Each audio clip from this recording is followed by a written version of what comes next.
The best FPL managers don't think about their chips one at a time. They think about how each one sets up the next. And last season gave us a perfect real example of exactly how that looks. You get 8 chips this season, 2 full sets, 4 per half.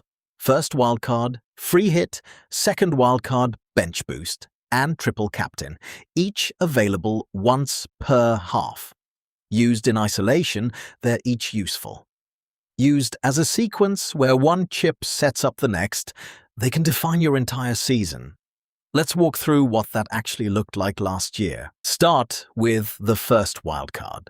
This is about fixing your squad early, not chasing one bad week. Marmoush arrived at Manchester City priced at 8.3 million and finished with just 56 points. The exact kind of underperforming problem a wildcard is meant to fix.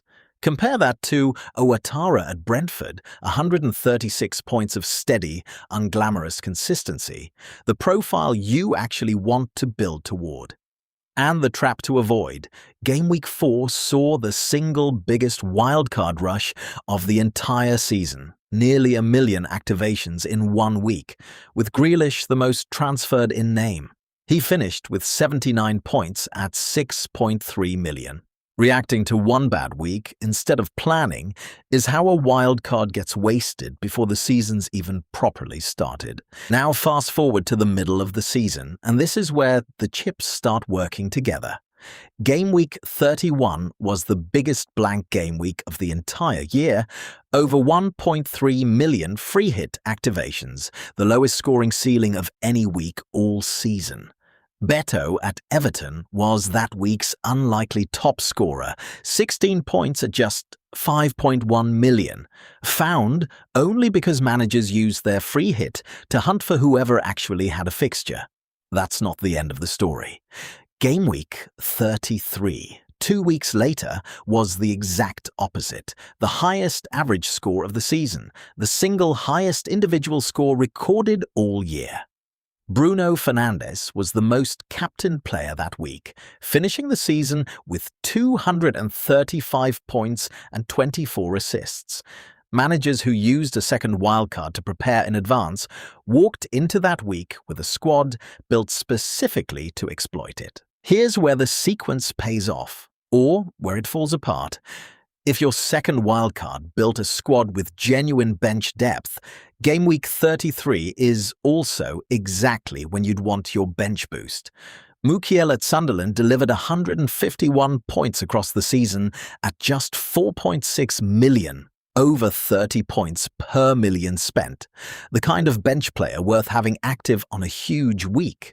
Compare that to Mark Guiu at Chelsea, picked by over 5% of managers as cheap filler, who finished with 13 points for the entire season. Bench boost only works if the bench was actually built for it in advance, and that's the whole point of using your second wildcard first. And then the biggest lever of all, triple captain, saved for the exact same double game week. Saka delivered 17 direct goal involvements across the season at £10 million. Goals and assists both, exactly the dual threat profile you want, tripled on a week with 2 fixtures instead of 1.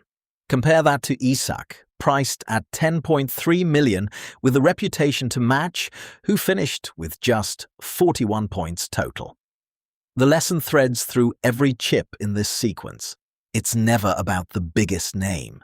It's about who's actually delivering. At the moment, your other chips have set you up to capitalize on it. Don't ask what the best chip is. Ask how each one sets up the next.